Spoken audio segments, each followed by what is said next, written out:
Paris. Belleville. Paris, Belleville. Belleville. Architecture. Belleville. Paris, Belleville. Belleville. École nationale supérieure d'architecture. École nationale supérieure d'architecture Paris-Belleville. Belleville.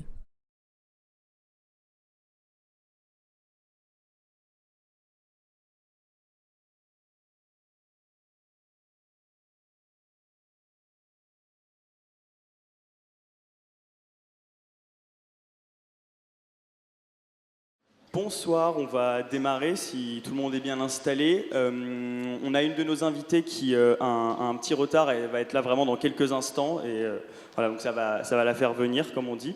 Donc merci à tous et à toutes d'être venus ce soir participer à ce troisième et dernier dialogue public du cycle L'architecture comme projet de société. Comme le veut la coutume, on va commencer par présenter brièvement nos deux invités qui nous font le plaisir de cet échange. Donc tout d'abord, qui arrivera dans quelques instants, nous aurons Michèle Riot-Sarcey, qui est historienne, professeure émérite des universités et qui a publié de nombreux ouvrages, naturellement, qui sont affichés à l'écran. Ses recherches sont entre autres portées sur le féminisme, l'utopie, le genre, la démocratie, l'histoire politique et l'histoire des révolutions. Parmi les sujets que Michèle Riot-Sarcey traite, il y en a un sur lequel on l'a particulièrement lu et entendu ces dernières années. Il s'agit de la notion d'émancipation. Elle l'interroge d'abord au prisme de la période dont elle est spécialiste, le 19e siècle, mais elle a ensuite tiré de nombreux fils avec d'autres périodes du 20e siècle jusqu'à aujourd'hui. Et cette notion, elle nous a particulièrement intéressés et elle sera sûrement centrale dans le dialogue de ce soir. Et c'est un sujet sur lequel nous pourrons également entendre notre second invité. Justement, je me tourne vers notre deuxième invitée, Cécile Gintrac, bonsoir, et merci aussi d'être avec nous. Vous êtes enseignante en classe préparatoire, géographe et co-responsable justement du département de géographie de l'Institut de la Boétie. Vous avez consacré une thèse à la géographie critique urbaine, dont la référence est aussi à l'écran, et vous avez récemment travaillé sur le communalisme, faisant l'objet d'un livre qui vient de sortir. Nous aurons peut-être l'occasion de revenir sur cette notion, qui peut entre autres faire écho à des épisodes historiques bien connus, comme la Commune de Paris, dont Michèle Riot-Sarcey, évidemment, et c'est un sujet aussi d'étude qu'elle connaît bien. Et en parallèle de cette activité, vous militez depuis 2017 au sein du comité de vigilance Jeux Olympiques à Saint-Denis, dans le but de contrôler l'impact et les promesses des projets liés à cet événement sportif. Avant de débuter, je souhaite vraiment préciser que ce soir, le public, c'est un public majoritairement constitué d'étudiants en architecture. Donc, je le précise car même si on étudie l'histoire et la géographie au sein de l'école, il risque d'avoir des notions avec lesquelles nous sommes moins familières. Donc, il ne faut pas être surprise si à un moment donné, on vous interrompt pour vous demander de préciser un terme ou une notion. Et donc dans ce même but, pour rendre ce dialogue le plus compréhensible possible, les questions que nous poserons avec Enzo, elles se veulent vraiment simples. Celles-ci découlent de nos différentes réflexions lors de la découverte de vos travaux depuis ces dernières semaines. Enfin, ce cycle de dialogue public est une vraie opportunité pour nous, architectes, de ne pas seulement écouter les autres disciplines, mais également de dialoguer avec elles. Donc, nous sommes vraiment ravis de votre présence. Enfin, je le rappelle, la conférence va donc être un petit peu plus raccourcie, donc une petite heure, 1h15 peut-être, avec un temps de dialogue. Et après, on vous invite au pot de finissage, qui sera juste après. Pour démarrer, nous souhaitions partir du thème de cet échange, espace et société, dont Armand Nouvet va nous proposer un bref propos suivi d'une question. Ah bah c'est parfait. On est parfaitement dans les timings. Bonsoir Michèle.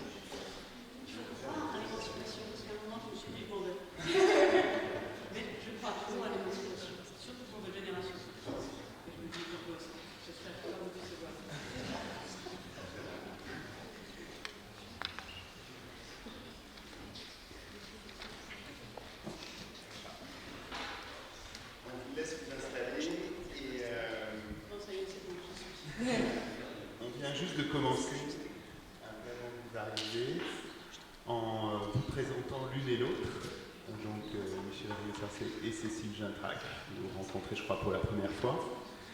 On a derrière vous, à l'écran, s'affichent quelques-uns de vos ouvrages, à l'une et à l'autre, ou des participations à différentes initiatives et groupes de réflexion. Et Judith et Enzo viennent de commencer en précisant que le public était essentiellement un public d'étudiants en architecture et qu'il y avait cette forme de dialogue, une conversation assez libre dans laquelle ils vous demandaient d'avoir l'indulgence pour certaines questions qui pourraient vous paraître trop naïves ou des choses comme ça. Et donc nous commençons maintenant directement par une question. Une première question, mais d'abord une remarque peut-être sur la thématique de ce dernier dialogue. Son intitulé, c'est Espace et Société. En fait, c'est une référence à une revue. C'est une référence qui est présente dans l'exposition anniversaire sur Giancarlo De Carlo, et l'événement anniversaire qui occupe cette période de l'année ici, à l'initiative de Roberta Morelli, accompagné d'autres personnes. Mais donc dans ces dialogues-là, effectivement, cet intitulé de ce troisième dialogue, Espace et Société, d'abord cette remarque, c'est que cet intitulé donc, vient de la revue Espace et Société créée en 1970 par Henri Lefebvre et Anatole Kopp, mais également fait référence aussi au titre d'une autre revue, de l'édition italienne de cette même revue, conduite par Giancarlo De Carlo en 1978, sous le titre du coup Spazio et Società, pardon pour ma prononciation italienne. Et déjà, voilà une petite remarque pour commencer, c'est que chez Lefebvre, Espace et Société s'écrivait avec un S au pluriel, chez Lefebvre et Kopp, sans doute pour mieux dire peut-être la dimension, la visée anthropologique, sociologique, philosophique aussi, les sociétés, leurs espaces, donc voilà un pluriel. Et puis chez Giancarlo De Carlo, Spazio et Società devient au singulier, désignant deux notions du coup plus génériques, enfin saisies de façon plus générique, notamment peut-être un espace du coup qui devient plus concret, plus géométrique, un espace d'architecte moderniste, on pourrait dire, ou dans lequel il reste des traînées de modernisme. Donc sans doute une acceptation trop restrictive quand on la met au singulier. Et donc d'une façon plus générale, peut-être pour nous, architectes ici, cet intervalle qui s'ouvre entre ces deux termes, espace et société, ça pourrait facilement désigner pour nous, à nos yeux, le lieu même de l'architecture. Je veux dire, le lieu de toutes les ondulations, les déploiements de ce qu'est l'architecture, peut-être entre ces deux termes-là, et donc qui ferait de l'architecture comme une sorte de matérialisation au fil de l'histoire des dialogues entre les sociétés et leurs espaces. Mais peut-être que ce n'est pas une très bonne identification de l'architecture, donc c'est là-dessus qu'avec ou sans S, on est très intéressé de vous entendre toutes les deux, parce que Espace et Société, ça porte des questions d'histoire, d'histoire des sociétés bien sûr, et des questions qui intéressent la géographie critique en particulier. Donc pour lancer ce dialogue, nous voulions vous soumettre cette première question. L'architecture comme matérialisation au fil de l'histoire des dialogues entre les sociétés et leurs espaces, est-ce une bonne identification de l'architecture selon vous? Diriez-vous que l'architecture est une manifestation du matérialisme historique ou du matérialisme dialectique? Dans quelle mesure l'architecture, les espaces peuvent-ils avoir une quelconque implication dans des questions comme l'émancipation ou le communalisme?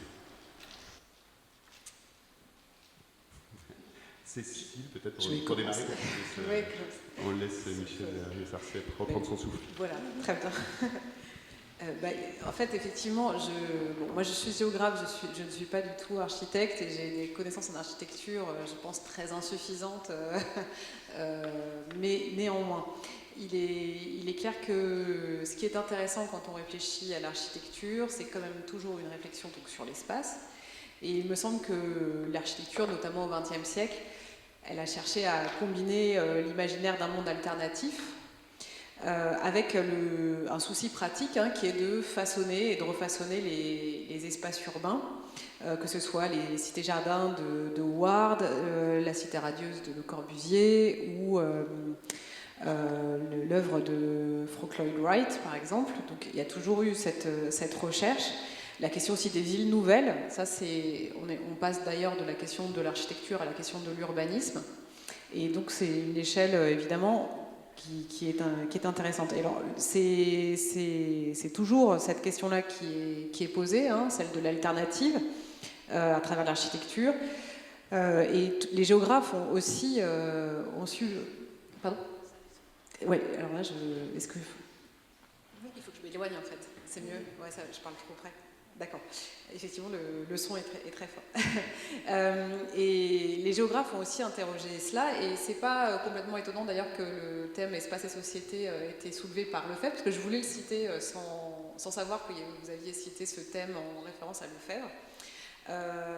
Parce qu'en fait, à travers la question de l'architecture et de la géographie critique, se pose à mon avis la question de l'utopie. Donc je pense qu'on en parlera aussi en termes historiques, même si l'utopie, d'une certaine manière, certains auteurs ont souligné à quel point c'était forcément une forme spatiale. Alors peut-être qu'on aura justement un débat avec Michel sur ce point-là, et que c'était même une sorte de jeu d'espace. C'est-à-dire une tentative de réorganiser et d'inventer un lieu où la temporalité n'existerait pas forcément. Donc certains auteurs parlent par exemple de l'utopie de Thomas More, 1516 quand même, comme un jeu d'espace justement. Et donc ça c'était la première chose que je voulais dire. Et donc pour revenir à Lefebvre, dans la question d'espace et société, ah, c'est mieux. Ah, je crois que j'étais partie pour faire un concert de Beyoncé, en fait. je pouvais lancer de l'écho, oui, c'est peut-être mieux. Oui, ça va peut-être être plus agréable pour tout le monde. Voilà, c'est parfait. Bon, bah écoutez, en tout cas, ce qui est intéressant, c'est que moi, j'aime beaucoup Lefebvre. Je l'ai beaucoup étudié pour ma thèse de géographie critique urbaine. J'ai notamment lu Le droit à la ville, qui est et j'ai étudié le droit à la ville, qui est de manière très intéressante, qui parle d'utopie et qui parle d'utopie expérimentale. Alors ça intéressera peut-être les architectes, c'est-à-dire que l'utopie n'est pas simplement du pur imaginaire, mais lui, il dit l'utopie est à considérer expérimentalement en étudiant sur le terrain ses implications et conséquences. Elles peuvent surprendre. Quels seront les lieux socialement réussis? Quel temps, quel rythme de la vie quotidienne s'écrivent, se prescrivent dans ces espaces réussis, c'est-à-dire favorables au bonheur? Voilà qui a de l'intérêt, c'est pas champ du droit à la ville. Donc je pense que cette citation, elle est en référence évidemment au thème espace et société, et elle interroge spécifiquement l'architecture, puisque Lefebvre dit bien que ce qui a de l'intérêt, c'est de trouver quels sont les espaces réussis. Alors je pense qu'il passe... Comme Lefebvre est sociologue, enfin philosophe, sociologue, il pense essentiellement aux espaces sociaux, mais je pense que tout le but de l'architecture est souvent de trouver quelles formes sont susceptibles de favoriser les liens sociaux et indirectement donc cette réussite sociale. Et ça peut être évidemment un lieu spécifique ou plus largement une ville, un quartier. Et donc là, la question de l'échelle se pose. Je pense que la question d'émancipation est absolument fondamentale, mais on ne peut pas séparer l'émancipation du temps et de l'espace. Peut-être pour le coup que l'inversement. Sinon, c'est bon.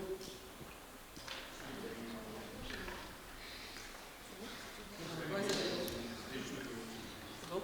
Voilà. Le temps et l'espace, alors ? Non. Mais alors, si vous voulez comprendre l'émancipation, maintenant, dans la mesure où elle est totalement déformée, voire n'a plus le même sens, je pense qu'il faut revenir en amont. Il faut toujours revenir en amont des concepts. C'est-à-dire, à quel moment le concept a été créé? À quel moment le mot correspondait à la chose?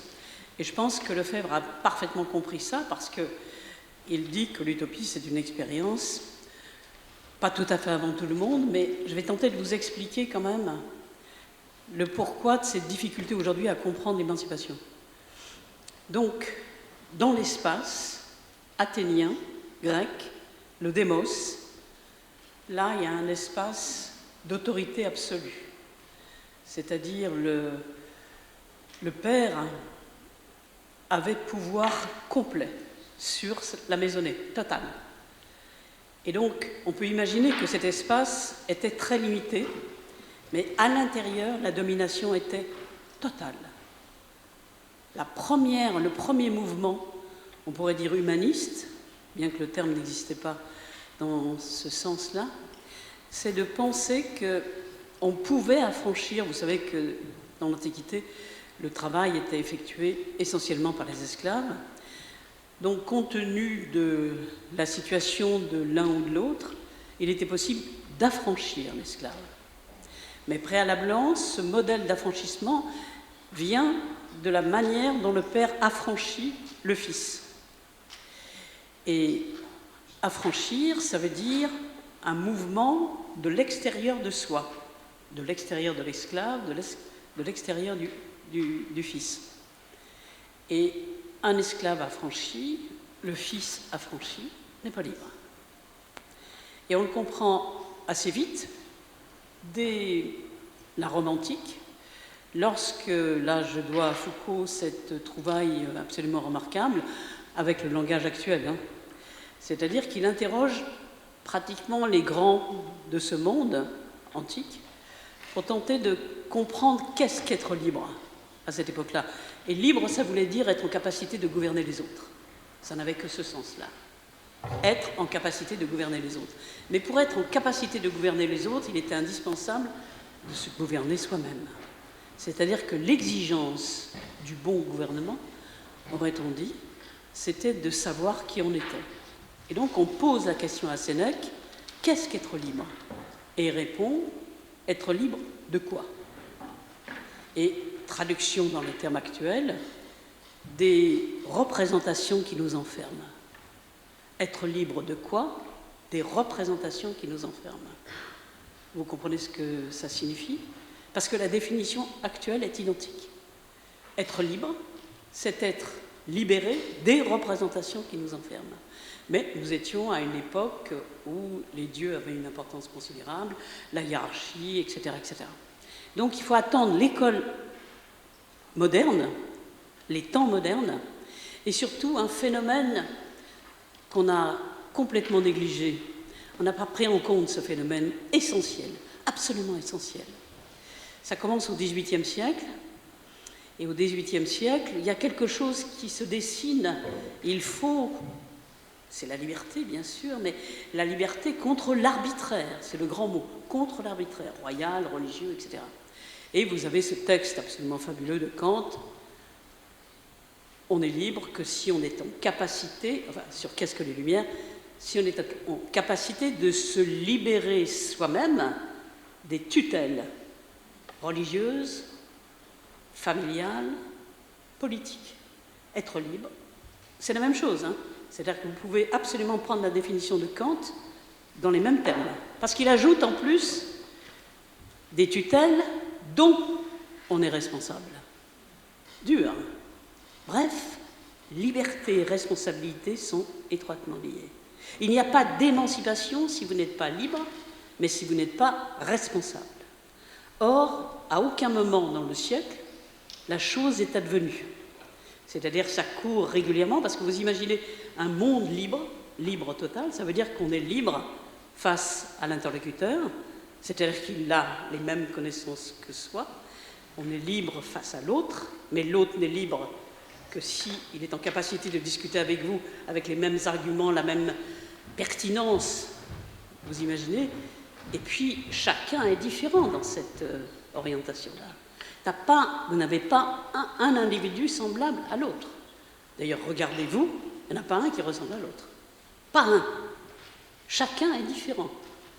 Mais la responsabilité individuelle est extrêmement importante.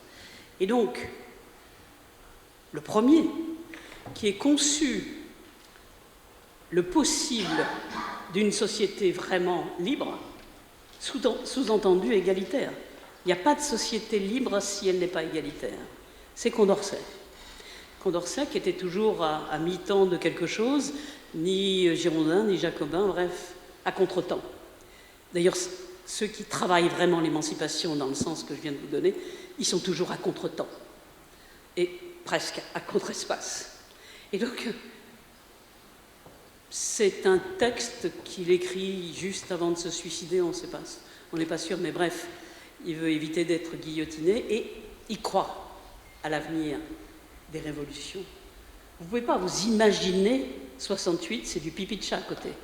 N'importe quelle révolution qu'on vient de vivre, ou qu'on a vécue, ou que vous avez vécue, ou dont vous avez entendu parler, c'est rien à côté de ces grandes révolutions anglaises d'abord, américaines, françaises. Et l'anglaise, par exemple, vous aviez Shelley, tout de suite après la Révolution, qui décide, qui dit il faut absolument propager l'athéisme. Ils viennent de prendre conscience tous, sans exception, que Dieu est une création humaine, bien avant Nietzsche. Vous voyez la responsabilité que ça implique. Oh, c'est le tournis, ils ne peuvent pas, quoi. Dieu est une création humaine, mais il est impossible de ne pas croire. Et donc, Condorcet va écrire une esquisse au progrès de l'esprit humain.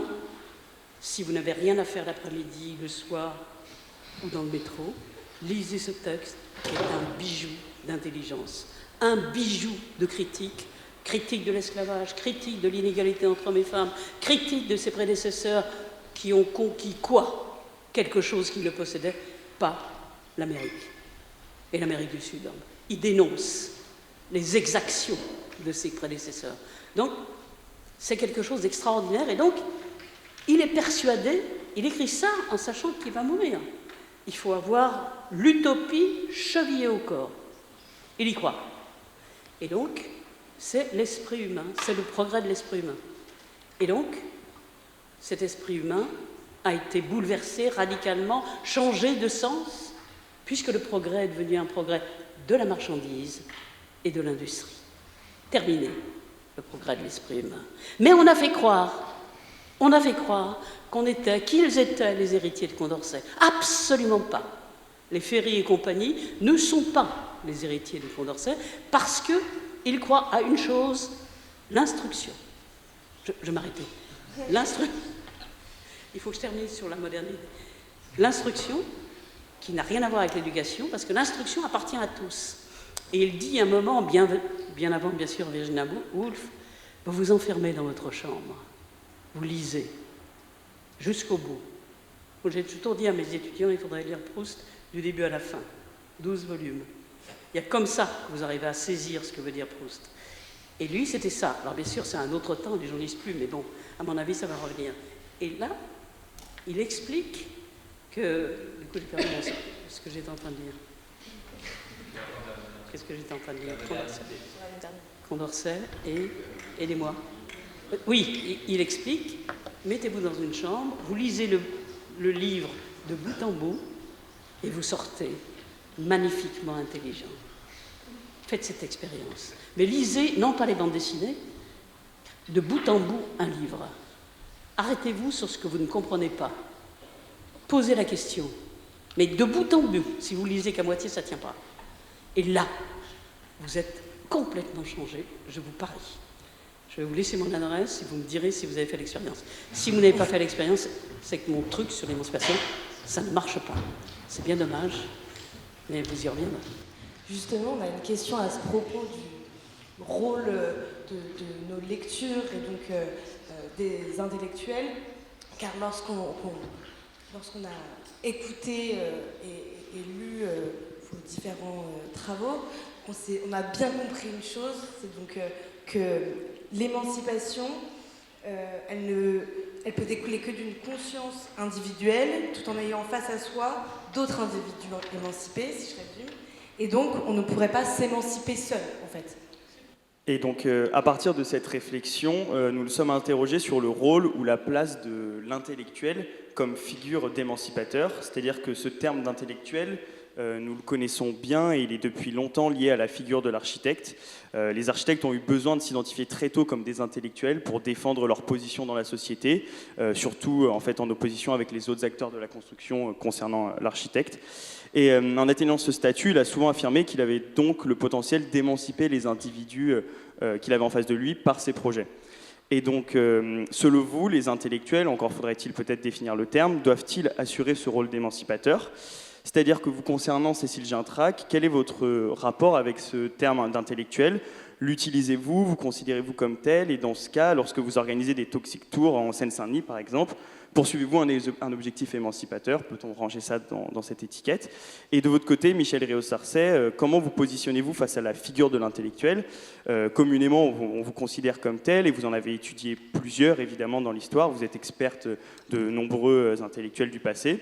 Et on pense notamment aussi à un appel que vous lanciez en 1995, que vous aviez rédigé, l'appel des intellectuels en soutien aux grévistes, avec d'autres chercheurs et chercheuses, qui sera notamment, dans un second temps, amendé et signé par Pierre Bourdieu. On pense peut-être que les choses ce dont vous écriviez à propos de ce texte et en relation avec cet appel feront écho à nos interrogations. Eh ben, je vais essayer de répondre. Oui, je crois qu'on m'entend. Ça va, ouais, très bien. Je sais pas si je vais répondre à la question de la place de l'intellectuel. Je vais partir sans doute de mes recherches. Donc moi, j'ai travaillé sur la géographie critique, c'est-à-dire que je m'interrogeais. En fait, j'ai commencé cette thèse en me demandant s'il existait quelque chose comme une géographie engagée. Alors que bon, voilà, j'avais passé l'agrégation, j'enseignais depuis un certain moment. Et je savais qu'il y avait eu quelques formes de géographie engagée en France. Donc le plus célèbre sans doute est Élisée Reclus, qui était donc un géographe anarchiste de la fin du 19e siècle, qui avait été proche aussi de la Commune.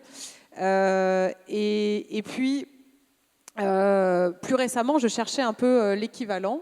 Et en France, on était sans doute dans une période où il y avait moins de géographes clairement engagés.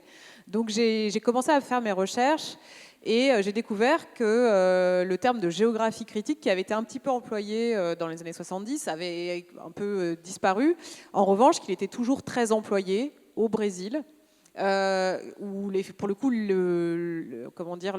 l'héritage lefévrien était très très fort. Si vous allez à l'université de São Paulo, moi j'ai fait une thèse en suivant les universitaires de São Paulo, ils ont des cours de pensée lefévrienne. Si vous allez aux États-Unis, j'ai été à l'association des géographes américains à New York, et il y avait, qui se passe dans des hôtels à New York, c'est un peu étonnant, il y avait une conférence sur Lefebvre qui était pleine à craquer, et pour vous dire à quel point Lefebvre avait un rôle particulier. Bref, donc je m'intéresse à cette géographie critique, et je découvre donc ce terme de géographie critique et de géographie radicale à travers le travail de David Harvey, qui est le principal géographe radical marxiste. Et je réalise à quel point les travaux ont influencé aux États-Unis, qu'ils le sont moins connus en France, même si, depuis les années 2000, il y a des traductions qui ont été faites de David Harvey. Bref, en fait, je découvre donc la géographie critique qui a pour définition le fait justement d'avoir une visée émancipatrice, c'est-à-dire qu'elle cherche à transformer la société qu'elle décrit. C'est-à-dire qu'elle ne cherche pas simplement à le décrire, elle cherche à comprendre quelles sont les catégories de domination qui existent, mais aussi, du coup, en les mettant à jour, à les transformer et potentiellement aussi, j'ai essayé dans ma thèse de montrer toute la diversité des formes d'engagement qui existaient. Il y a des géographes, en fait, j'ai suivi des géographes qui se revendiquent de la géographie critique et des groupes de géographie critique. Parce que je me suis dit que pour suivre des géographes, en fait, on s'auto-définit pas soi-même géographe critique ou radical. Généralement, c'est quand on appartient à un groupe de géographie radicale ou de géographie critique qui se donne du coup une sorte d'identité et qui se définit comme tel qu'on peut dire qu'on fait de la géographie critique ou radicale. Donc, partant de ce postulat, j'ai suivi ces groupes. Donc, pour le coup, j'ai fait ce qu'on appelle de la sociologie des sciences, un peu à la Latour, même si c'est inattendu, parce que a priori, tout ce qui était approche critique, c'était modérément son truc. Mais j'ai utilisé des outils latouriens pour étudier de la géographie critique, ce qui était un peu étonnant. Bref, je vous passe les détails. Mais donc, j'ai regardé ce que faisaient concrètement ces géographes quand ils se revendiquaient de la géographie critique. Et donc, dedans, il y a des géographes féministes, des géographes anarchistes, des géographes marxistes.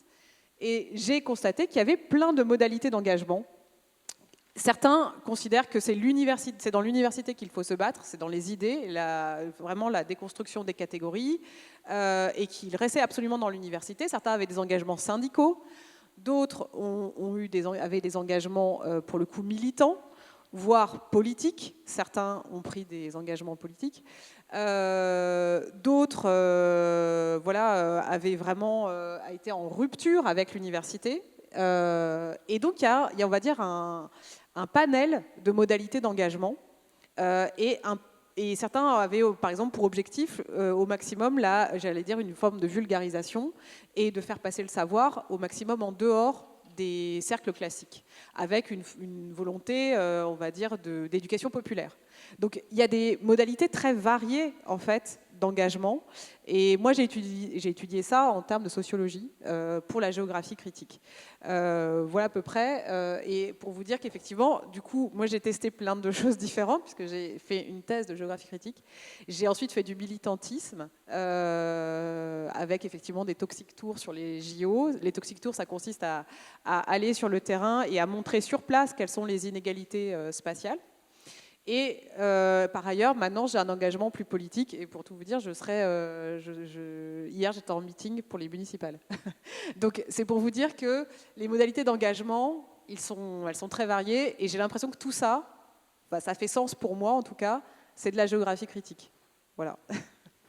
À condition qu'on mette en place la démocratie. Il me semble que les municipales, à l'heure actuelle, ne sont guère favorables à une démocratie authentique qui participe de l'émancipation et surtout de la liberté.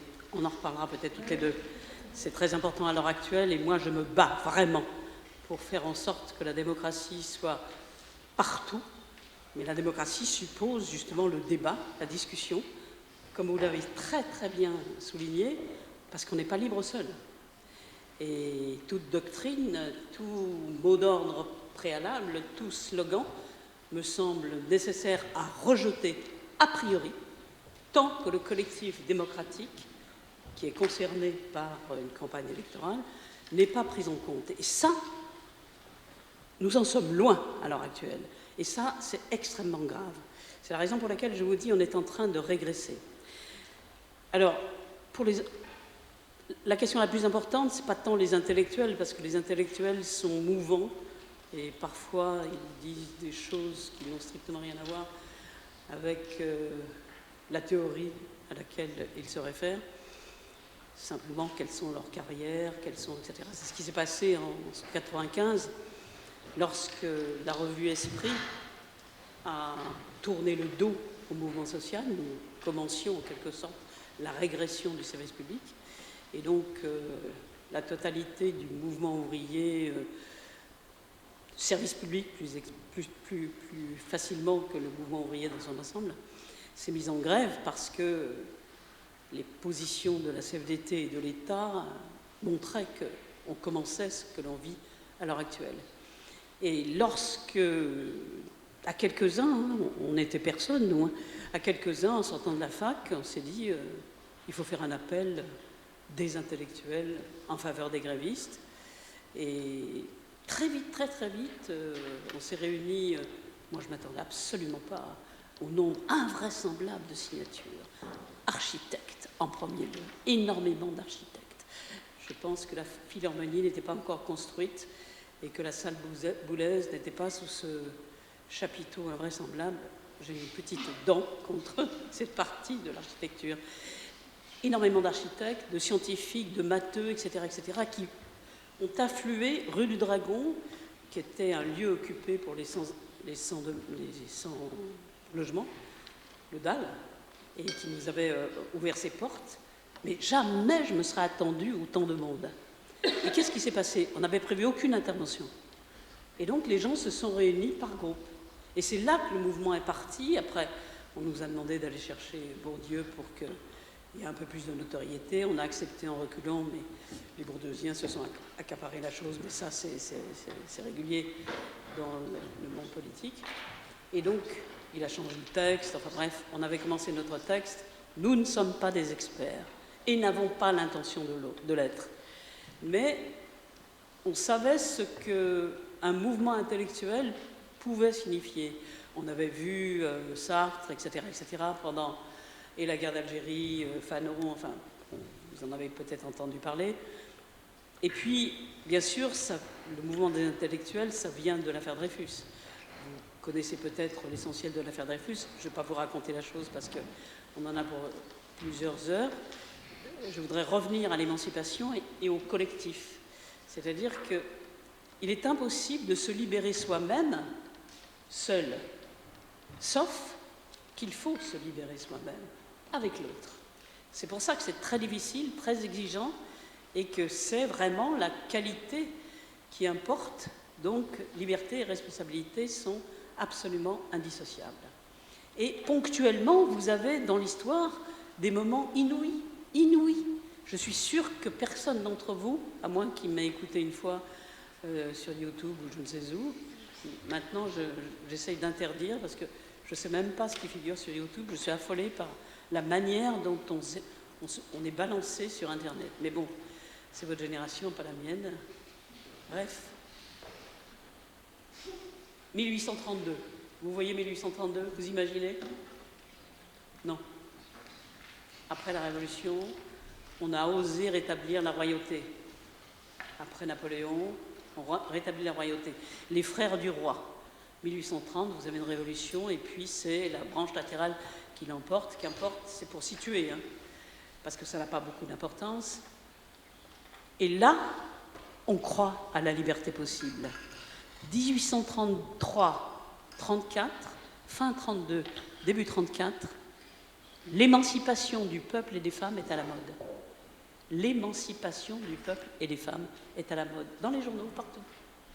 Vous avez des textes, des manifestes, quelques femmes vont publier un journal, elles ont entre 18 et 22 ans, ouvrières, elles sont saint-simoniennes d'origine, mais ouvrières, elles ont pris leur liberté, et elles dénoncent absolument tout ce que dénoncent aujourd'hui les colleuses et MeToo.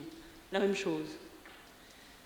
Mais c'est tellement aberrant et tellement insupportable que ça va être effacé immédiatement et très vite. En 60, les mêmes vont se retourner en disant « Mais qu'est-ce qu'on a fait ?» Ça ne suffit pas. En 1848, vous avez, ça recommence. Les femmes réclament le droit politique, etc., etc.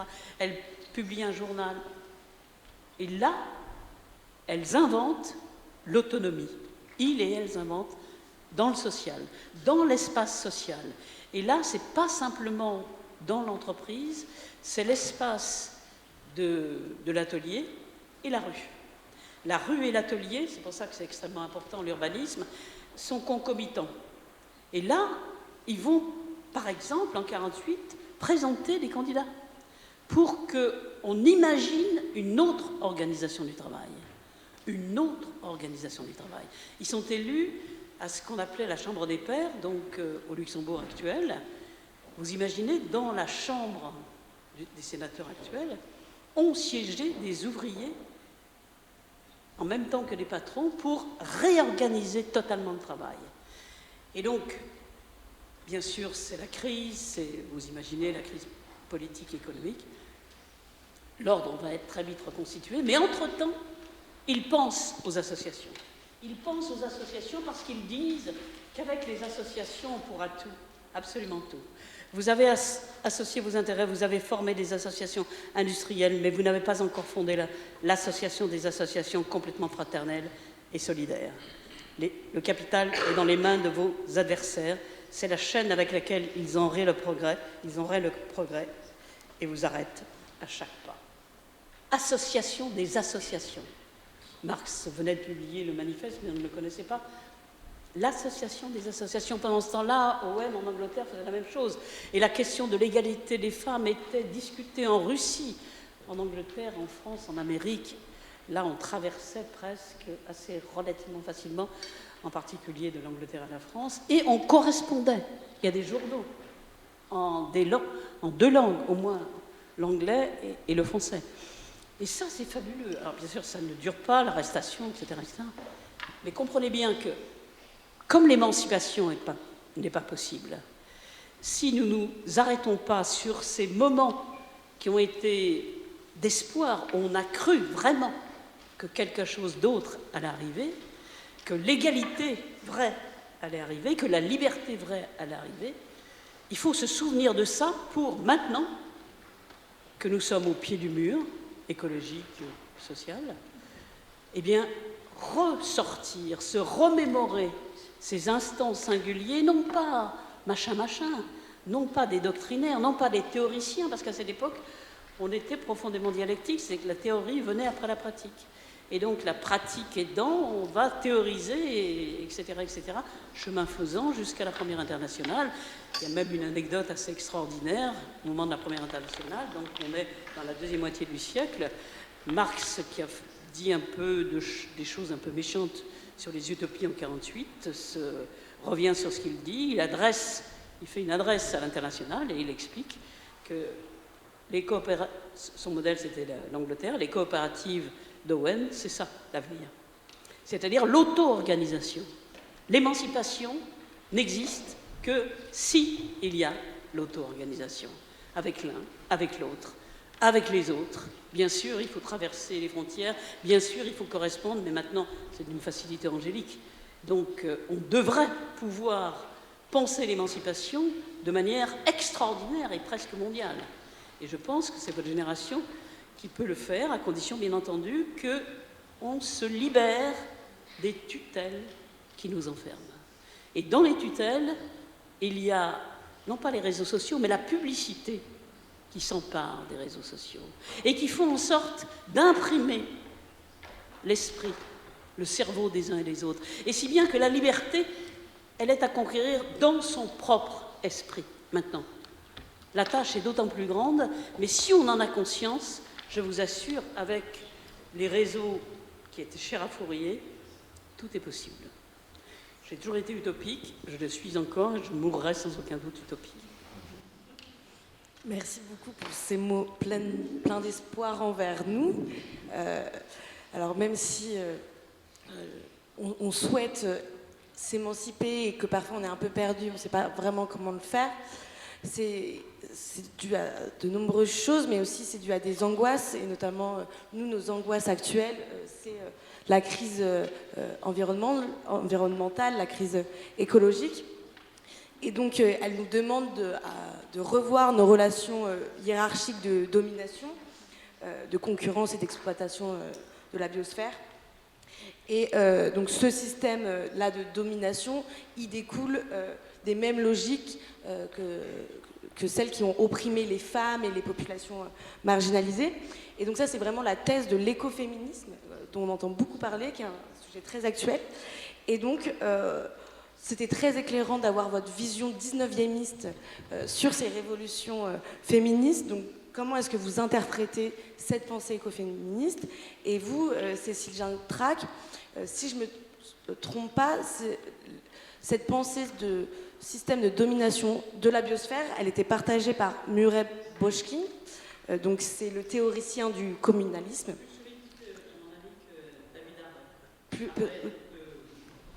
Encore plus, ok. Et donc je voulais vous entendre sur ce sujet du communalisme, qui peut être une forme justement aussi de démocratie, une autre forme de démocratie directe. En ordre... très bien. Oui, alors j'ai quand même, je vais quand même, pour qu'on revoie au dialogue toutes les deux, c'est vrai que tu as parlé de moments d'espoir, et même si David Harvey peut-être est très traditionnaliste, il a écrit un livre en 2000 qui s'appelle Spaces of Hope, qui parle justement de l'utopie et qui parle notamment du rôle de l'espace, parce qu'en fait, effectivement, ce qui peut donner l'espoir, c'est les moments. Ça peut être aussi d'autres lieux, parce qu'au même moment où on parle, c'est-à-dire que dans la même contemporanéité des choses, il y a des lieux qui donnent aussi de l'espoir. Et la géographie, c'est aussi son rôle, c'est aussi d'aller regarder ailleurs comment on fait les choses. Et effectivement, pour le coup, l'histoire et la géographie peuvent donner en fait des alternatives. On sait qu'on est dans un moment néolibéral qui justement contraignent complètement. Vous savez que on reprend souvent le slogan de Margaret Thatcher, il n'y a pas d'alternative. Et ben si justement à travers le temps et à travers l'espace, on sait qu'il y a des alternatives. Et c'est le but en fait de toute recherche. Et le rôle de l'intellectuel est souvent, à mon avis, de montrer la voie de l'alternative là où elle est, que ce soit dans le temps ou dans l'espace. Donc c'est pour ça que je faisais le lien. Et d'une certaine manière, enfin, même pas, sans aller chercher très loin, dans la Rojava ou au Mexique, par exemple, d'une certaine manière, certains géographes ont montré que les ZAD, c'était des lieux aussi. Ce qui est en train de se passer là, en 2010, on a connu un moment. Donc là, je m'éloigne un peu du féminisme, mais je vais y revenir puisqu'on parle d'écoféminisme. Des moments en fait de lutte contre les grands projets inutiles. Donc là, je vais parler d'écologie. En fait, ce terme de grand projet inutile, il était apparu très précisément dans l'histoire en 2010. C'était à la fois historique et très contemporain. Et on a eu des luttes d'occupation qui se sont développées partout depuis aussi la crise de 2008, crise financière. Et l'occupation a été un outil spatial de contestation, en fait, à travers... Bon, ça, c'était pas une première, évidemment, hein, il y en avait eu d'autres. Et les luttes contre les grands projets, il y en avait déjà eu en France, par exemple, dans le Larzac, etc. Mais on a eu une sorte d'accélération, et la zone à défendre est apparue comme un outil. Et c'est par ailleurs un lieu où s'est inventé aussi des formes d'alternatives, de contre-sociétés, etc., etc. Donc, en fait, pas si loin de nous, ni spatialement, ni dans le temps, ce sont parfois, ont apparu aussi des formes d'alternatives, bon, durement réprimées. Hein. Je vous cache pas que la passion pour le LBD, la lutte contre la lutte des méga-bassines, etc., c'est aussi une forme de réaction à ça. Et de manière générale, sur la question du communalisme, alors oui, effectivement, je rejoins Michel Rio-Sarcey, la période n'est pas à la démocratie, hein, on le sait. Néanmoins, avec le livre qu'on a écrit avec mes camarades sur le communalisme, c'est de rappeler déjà l'histoire du communalisme, c'est-à-dire que les communes peuvent être une unité politique très forte, qui peut se fédérer, et en réalité, avec ces dernières décennies, avec, ça c'est une réforme administrative, le fait que les communes aient perdu beaucoup de pouvoir au profit de l'intercommunalité, qui est une forme de démocratie indirecte, l'organisation locale, la démocratie locale a été fortement attaquée. C'était un peu l'objectif. Alors, donc il y a différents types de communalisme. Il y a le communalisme libertaire de Bookchin, etc. Évidemment, qui a pour référence aussi et inspiration la commune. Et puis il y a des formes contemporaines. On l'a dit, la Rojava dans le nord de la Syrie, etc., etc. L'idée de ce livre pour un nouveau communalisme, c'est de rappeler l'existence de ces mouvements qui sont régulièrement mobilisés, mais sans doute pas assez connus, et de rappeler que même si dans 4 mois, il n'est pas question, enfin 3 mois maintenant, il n'est pas question évidemment d'en finir avec dans une perspective de communalisme libertaire, avec une remise à plat de l'État et un fédéralisme des communes, un pur fédéralisme des communes. Néanmoins, les traditions du communalisme peuvent renouveler notre démocratie. Je pense aussi au communisme municipal, au socialisme municipal, qui ont inventé des services publics qu'on doit défendre. Et ça, on peut le défendre dans des programmes, on doit le défendre, que ce soit les réseaux publics, par exemple la lutte contre la question de la municipalisation ou de la remunicipalisation de l'eau. C'est quelque chose d'excessivement concret, et ça a été une lutte dans l'histoire sur ces dernières décennies entre des grands groupes privés et la question des régies municipales de l'eau. C'est éminemment concret. Et ça peut se décider. Il y a des décisions qui ont été prises, et par exemple ces dernières années, dans le début des années 2000, que ce soit à Grenoble ou à Paris, on a remunicipalisé l'eau. Donc il y a bien des fois des leviers. Je ne dis pas qu'ils sont énormes actuellement, mais il y en a, et il faut en fait, le principe de ce livre, c'est de dire que ces leviers qui existent, il faut les prendre en fait, et il faut les actionner au maximum. Peut-être. Une petite nuance, parce que ce qui me gêne dans votre livre, c'est que ça a été écrit après les mouvements, bien sûr, la ZAD de Notre-Dame-des-Landes, etc., au Mexique, un peu partout. En Amérique latine, il y a des mouvements assez extraordinaires, puisqu'il y a même eu une tentative de réécrire une constitution présentée en 2024. Et dans cette constitution, la minorité était représentée, toutes les communautés étaient représentées, les autochtones avec leurs différences. La multiplicité des différences, c'est absolument fabuleux. Je ne sais pas ce que c'est devenu, je ne sais pas s'ils l'ont déposé, mais c'est sûr qu'il va y avoir d'autres mouvements. On est tellement dans une situation catastrophique du point de vue écologique qu'il est indispensable de mettre un coup d'arrêt à l'extraction énergétique. C'est indispensable. Qui peut le faire sinon les gens sur place? Et donc moi, ce qui me gêne dans ces mouvements actuels, pour ne pas la nommer le LFI, c'est qu'ils reprennent les mouvements. Qui est à l'origine du communalisme? Commerciaux. Les Gilets jaunes. Et en particulier Commerciaux. Commerciaux a lancé l'Assemblée des Assemblées. Et moi, forte de mon expérience, si je puis dire historienne, je savais qu'il était très difficile, il est très difficile de retrouver la parole du peuple, la parole populaire, parce que ceux qui font l'histoire sont toujours parlés par d'autres. Donc c'est toujours la médiation de l'autre. On est en train de refaire la même chose. Et donc, quand ils ont inventé ça, non, mais je sais bien qu'il va y avoir des critiques, mais franchement, j'y tiens beaucoup parce que pour moi c'est une lutte absolument essentielle. Quand Commercy, vous voyez ce dont je parle à propos de Commercy, non, du tout. Les Gilets jaunes, ça ne vous dit plus rien. Le Irak en Algérie, ça vous dit quelque chose. Et donc, moi j'ai suivi un certain nombre de mouvements pour me dire, il faut que je sache ce qu'ils font, qu'est-ce qu'ils veulent. Les sociologues, les anthropologues, régulièrement, essayer de les interroger, qui ils sont, qui est leur père, quelle est leur religion. Pour moi, c'était pas ça l'important, c'était de savoir, parce que le mouvement change les individus. Qu'est-ce qu'ils veulent? Et donc, on a tous les documents, mais moi, c'est pas moi qui vais les publier, j'attends qu'ils se décident de le faire. On a tout le temps, même si je meurs avant eux, aucun problème, les dossiers sont à leur disposition. Donc, ils inventent parce que un des leurs a diffusé le livre de Murray-Boschkin. Ça passe de main en main, et le communalisme, c'est l'anarchisme, Murray-Boschkin, etc. Et quand on discute, je dis, il y a quand même eu des choses avant, donc je leur explique ce que c'est que la commune, et ils font le lien. Et du même coup, ça prend une forme à la fois historique et concrète. Et donc, les municipales, là, si on veut vraiment penser l'émancipation, les municipales arrivent, à quoi on assiste? Vous avez les partis politiques qui se concertent ou ne se concertent pas et qui décident de présenter tel ou tel candidat. Ça n'a aucun sens.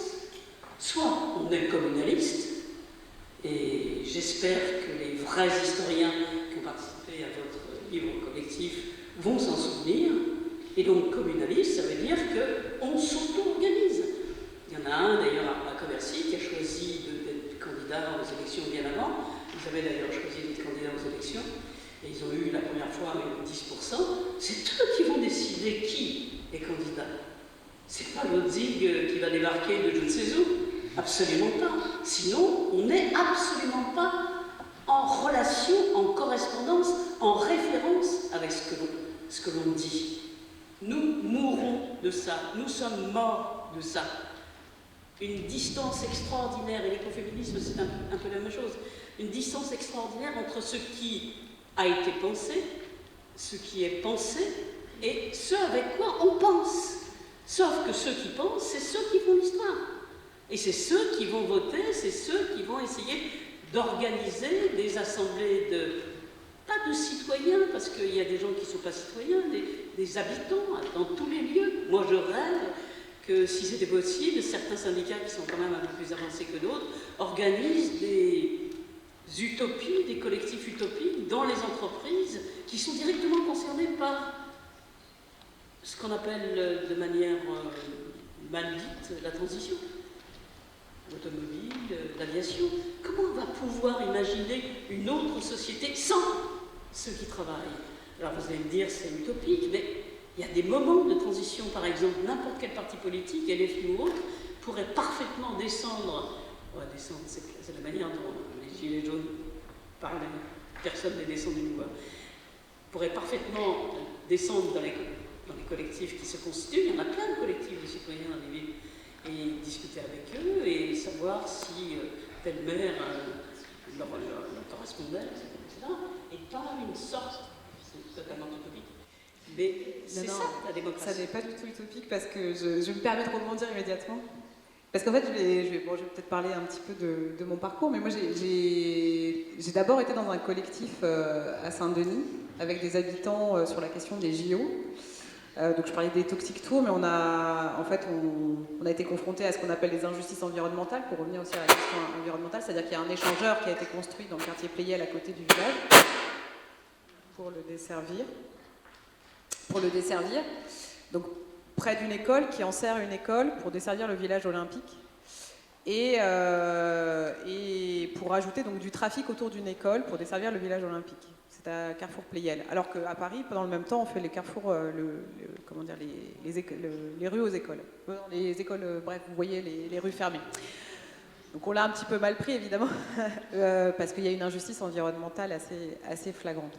Tout ça pour vous dire que le fait est que moi j'ai milité dans un collectif. Évidemment, on s'est pris le rouleau compresseur des JO, autant vous dire que du système, voilà. Et ce que j'ai vu après, c'est qu'il y a... En fait, je pense que ça sera mieux pour tout le monde. Et en réalité, il y a aussi... en fait, ce qui est tout à fait vrai, c'est qu'il y a la question indirectement du pouvoir. Et que derrière les décisions, en fait, on sait bien quels sont les échelons de pouvoir qui les prennent. On avait beau manifester, avoir mis les médias, bloquer les rues, etc. Il y a un moment, il y a la question du pouvoir. Et je l'ai vu aussi avec l'ANRU. L'ANRU, c'est la question des rénovations des quartiers prioritaires. J'ai une camarade, Django Traoré, qui a beaucoup travaillé sur la question de Franc-Moisin.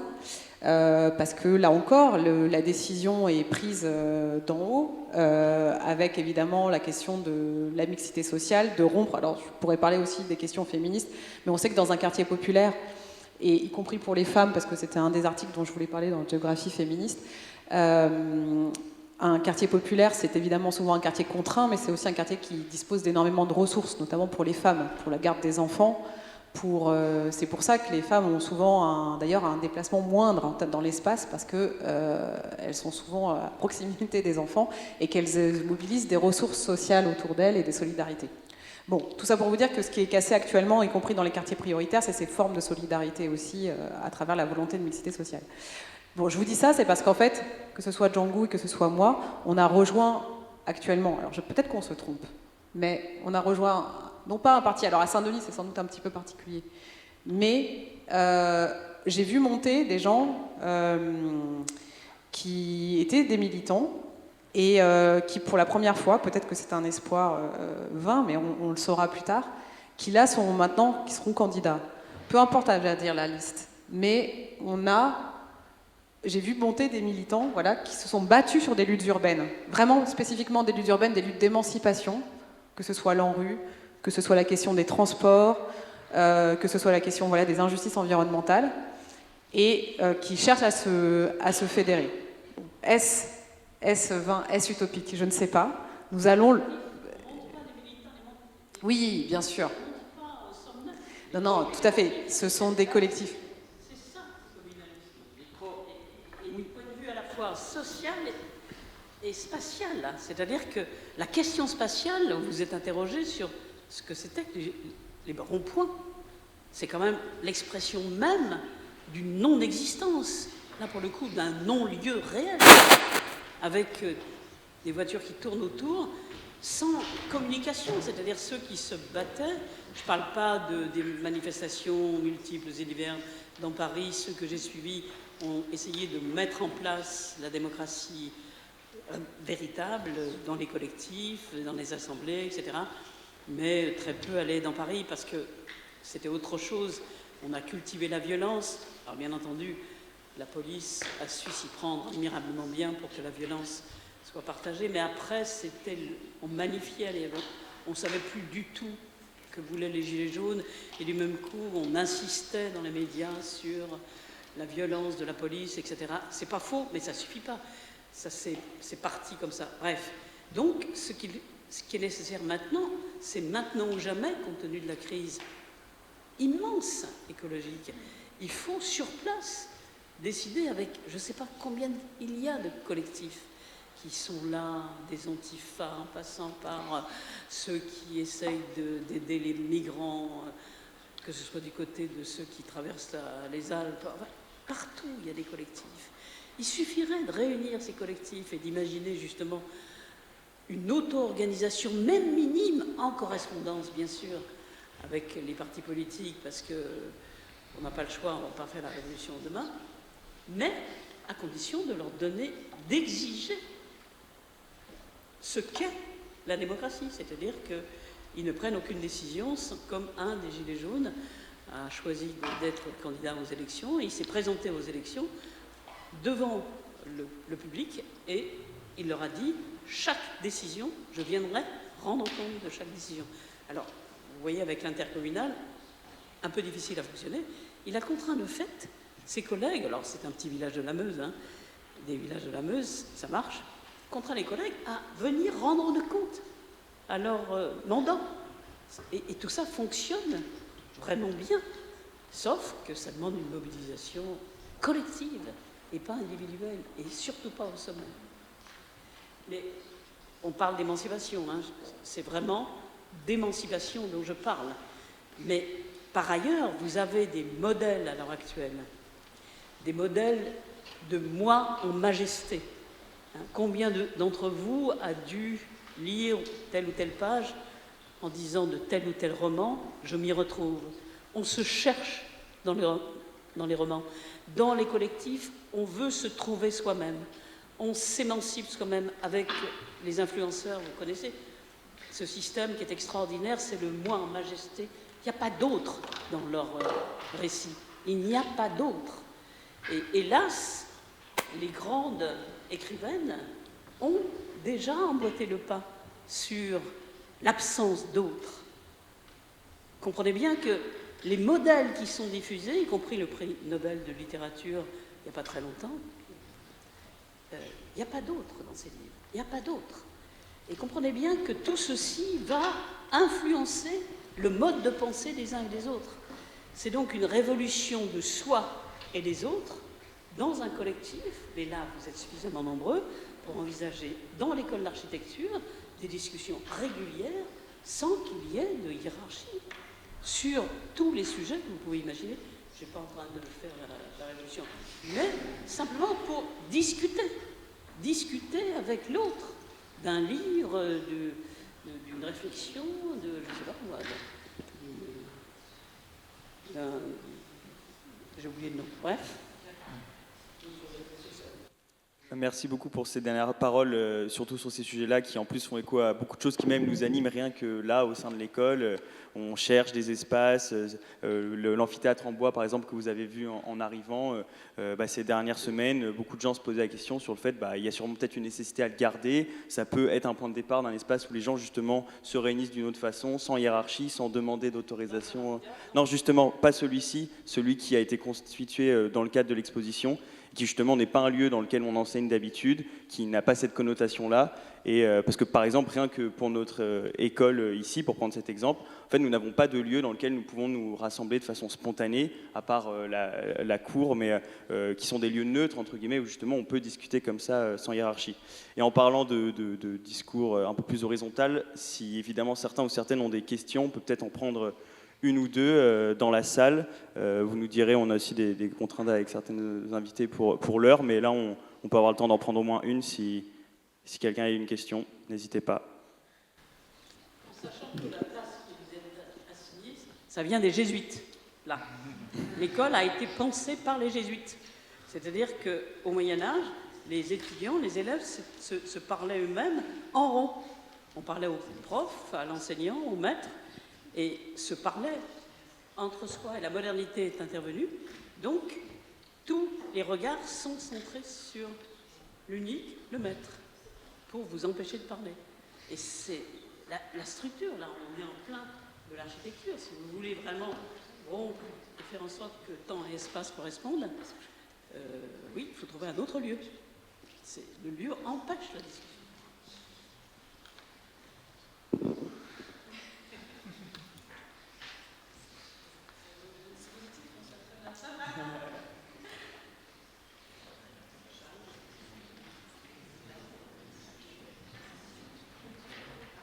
Ah, Colin, merci.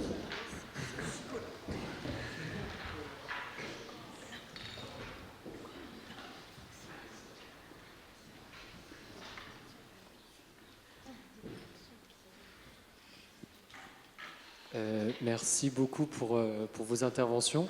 Par rapport aux dernières discussions que vous avez eues, je m'interrogeais sur, quand on parle de communalité, quand on parle justement du fait enfin, cette notion de redescente et surtout de prise aussi de pouvoir par le peuple, pour le peuple, comment vous situez nos disciplines en tant qu'experts, on va dire, sur la manière dont on peut justement, vous me faites signe que non, est-ce que vous considérez qu'on peut intervenir en termes de conseils?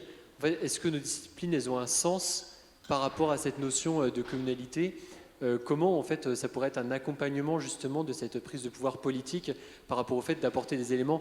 On sait qu'on a quand même appris des choses, enfin j'espère, qui permettent d'apporter parfois des éléments, enfin je pense des choses très prosaïques parfois, mais sur des questions environnementales, etc. Et est-ce que justement ça peut être quelque chose qui, sans pour autant que nous prenions justement le pouvoir, mais plutôt la manière dont on pourra accompagner ces prises de pouvoir grâce à ces connaissances qu'on aurait pu accumuler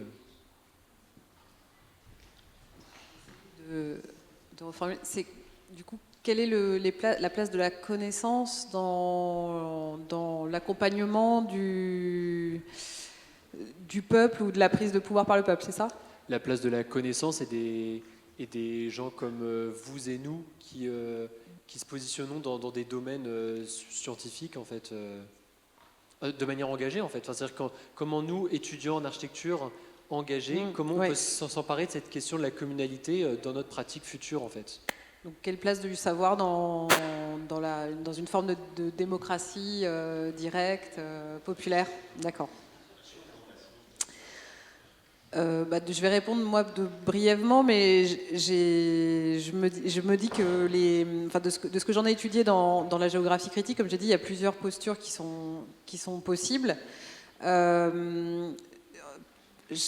L'une des postures que j'ai trouvées les plus intéressantes, c'est quand même de mettre le savoir au service, enfin déjà d'écouter quelle est la demande en fait, quels sont les besoins des collectifs.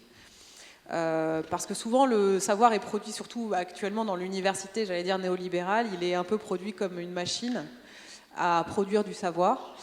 Et c'est toujours intéressant quand on est au sein des collectifs, d'écouter quelle est la demande, par exemple, quels sont les besoins en fait et les outils dont on a besoin, et de faire aussi du savoir un outil au service des collectifs. Donc ça, c'est une première chose. Si vous êtes à l'interface du militantisme et du savoir, je pense qu'on peut considérer que le savoir peut être un outil pour les collectifs. Et donc, encore faut-il écouter ce dont ont besoin les collectifs pour se défendre.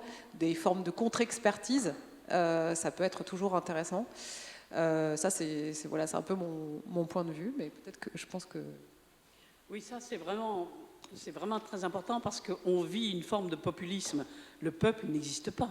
Il n'y a pas de peuple comme ça, générique, qui va s'exprimer d'une seule voix. Ça n'existe pas. Il y a une multiplication de gens, ici ou là, au travail, à l'extérieur, dans la famille, mais ils se réunissent localement, conjoncturellement, dans un immeuble.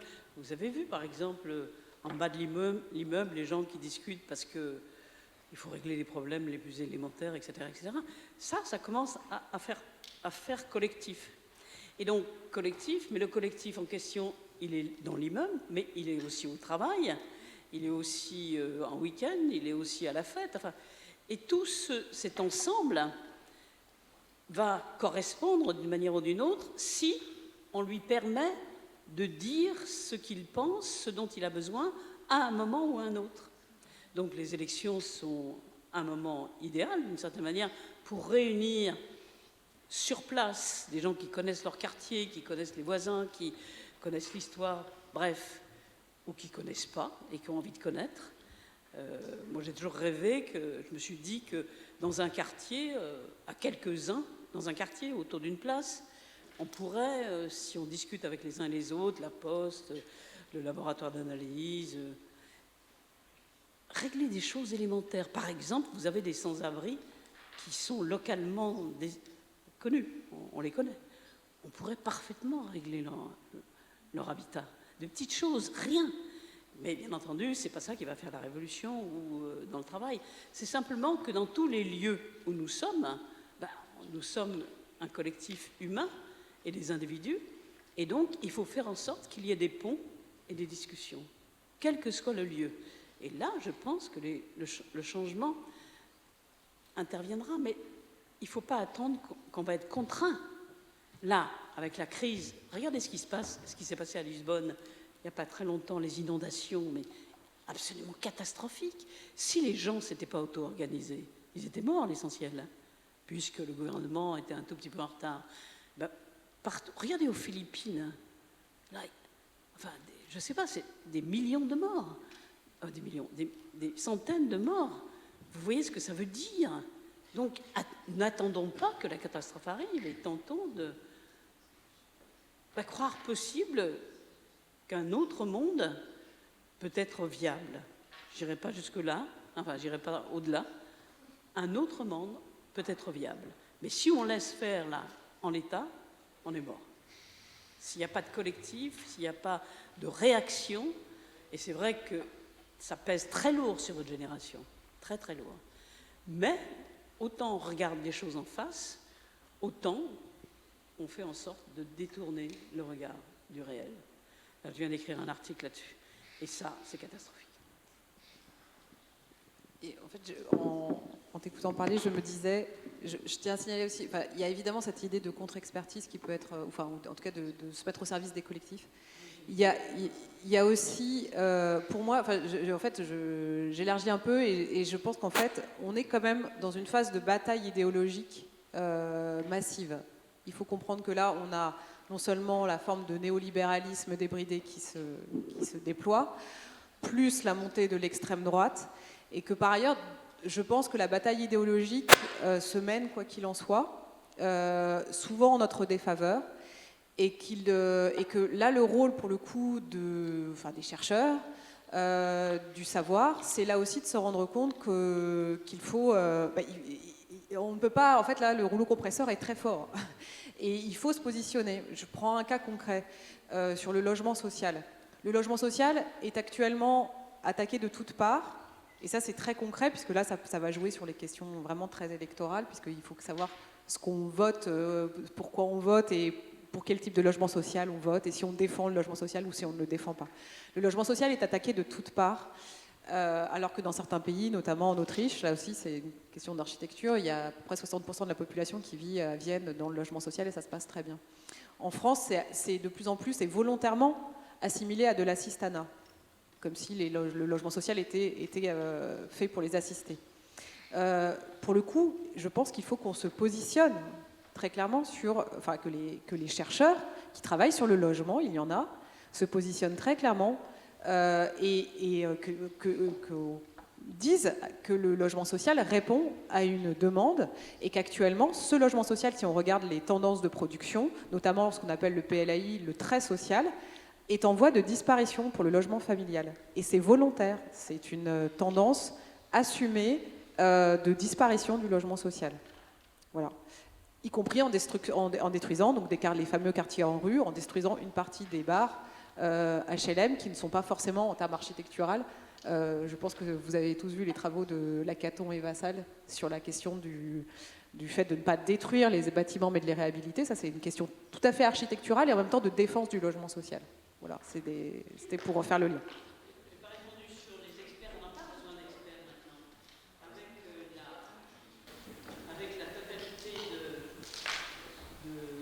Avec la possibilité des réseaux sociaux et d'Internet, à condition bien sûr de savoir s'en servir et de pointer l'article, le livre qui vous informe.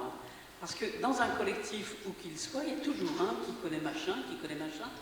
Si tout seul, non, on n'y arrive pas, on se plante. Comme moi, tout à l'heure, j'ai pris le boulevard de la Riette dans l'autre sens. Et donc, c'est pas possible. On a besoin de quelqu'un, on a toujours besoin de quelqu'un. Sauf que le quelqu'un en question, je me suis adressée effectivement parce que mon GPS ne marchait pas, à n'importe qui, mais le n'importe qui veut effectivement me faire plaisir, il m'a envoyé dans l'autre sens. Et donc, c'est une confrontation permanente. Et du même coup, si on arrive à plusieurs à chercher ce qu'il faut chercher et où il faut le chercher, je pense que là, tout est possible, à condition d'être contrôlé. C'est-à-dire qu'on dit, bah non, je me suis planté là, celui-ci est complètement idiot. Enfin, j'ai eu un jeune qui m'a appelé, il avait un cours à faire sur l'éthique en matière de management, donc il est allé chercher sur Internet et il est tombé sur un idiot, enfin un philosophe, mais un idiot. Et je lui ai dit, mais il faut absolument que tu regardes Spinoza. Alors, il y a toujours quelqu'un qui connaît Spinoza. Enfin, presque. Non, je sais pas, à l'échelle d'Internet, oui, il y a toujours quelqu'un qui connaît Spinoza. Mais c'est comme ça qu'on avance. Nous n'avons plus besoin d'experts. Avant, on n'en avait pas besoin, et maintenant, 95, on n'avait pas besoin, mais maintenant, encore moins.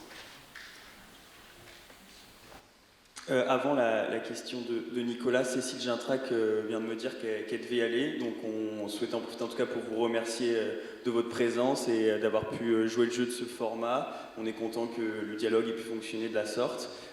Si vous voulez, Michèle Rivaud-Sarcey, on peut prendre peut-être la dernière question qui était en attente. Donc vous serez toute seule à y répondre.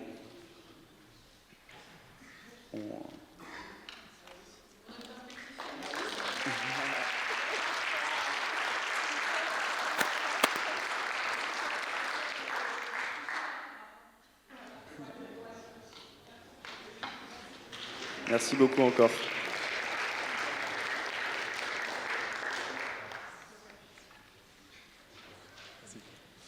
Oui,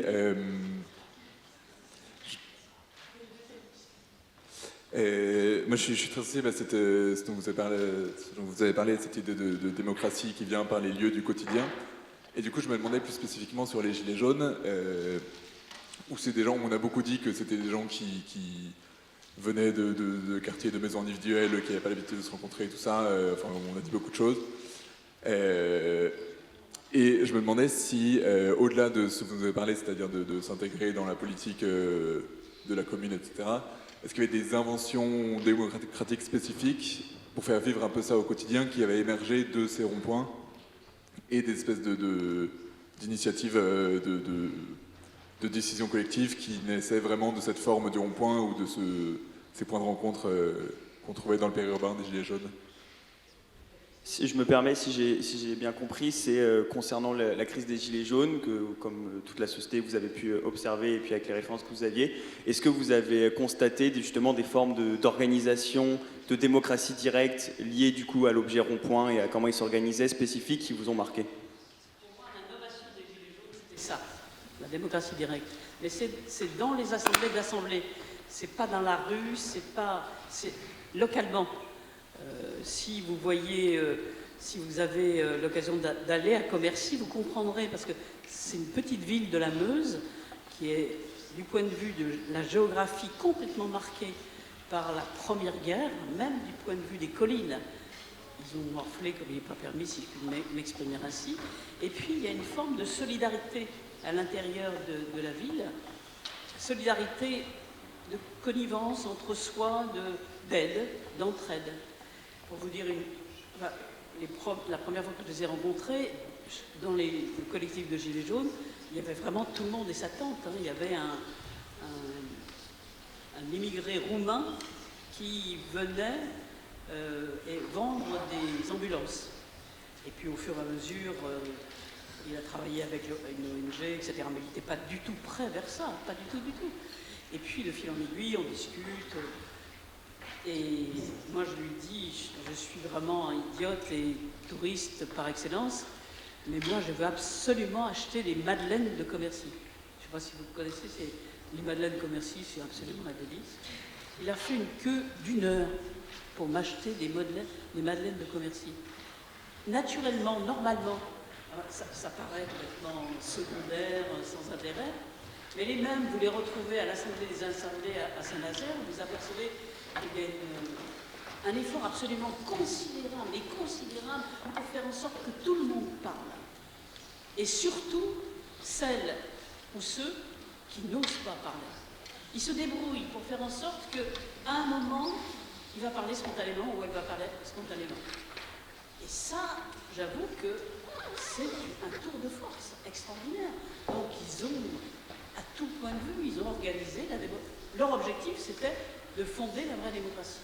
Ils ont fait un référendum, enfin un vote dans la ville pour savoir s'ils gardaient la cabane ou pas, qu'ils pouvaient leur supprimer, parce que tout ça, en permanence, au quotidien, c'était extrêmement difficile.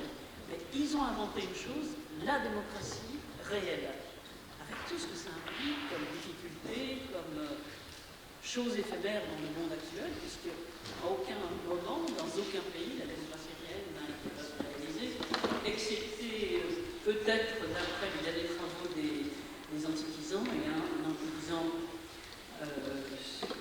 en particulier qui explique que la démocratie grecque, quand même, bien sûr, la société telle qu'elle était, c'est-à-dire sans les femmes, sans les notaires, attention, le texte ne veut pas dire que ça n'avait pas de sens actuel, mais quand même, il y avait cette forme de démocratie directe, et surtout, il démontre que cette démocratie directe avait pour objectif, y compris, de revoter des lois quand ils s'étaient trompés. Alors, à vérifier, je ne sais pas si ses pairs et ses collègues considèrent que ce travail est... Mais c'est tout récent. Mais de fait, il n'y a pas eu d'exemple de démocratie. On doit tout réinventer. C'est pour ça que la question de la base, de l'organisation à la base, est d'une importance considérable, parce que dès l'instant où ça vient du sommet, c'est biaisé par la volonté de pouvoir. Ils veulent tous être calife avec plus de calife, donc ça ne tient pas. C'est pour ça que c'est extrêmement difficile. Merci beaucoup. L'heure avance, il y a un autre événement qui suit. On vous remercie encore pour vous être prêté au jeu de cet échange très horizontal, je crois, et à niveau avec la salle et le public étudiant. Merci à Judith, merci à Enzo qui ont aussi qui ont participé et préparé cet échange très intelligemment et très rapidement. À la suite de ça, on a donc cet événement anniversaire avec cette exposition autour de la figure de Giancarlo De Carlo, cet architecte italien, et c'est le finissage de l'exposition ce soir, donc vous êtes invités à venir prendre un verre autour de l'exposition et découvrir l'exposition avec nous. Merci encore.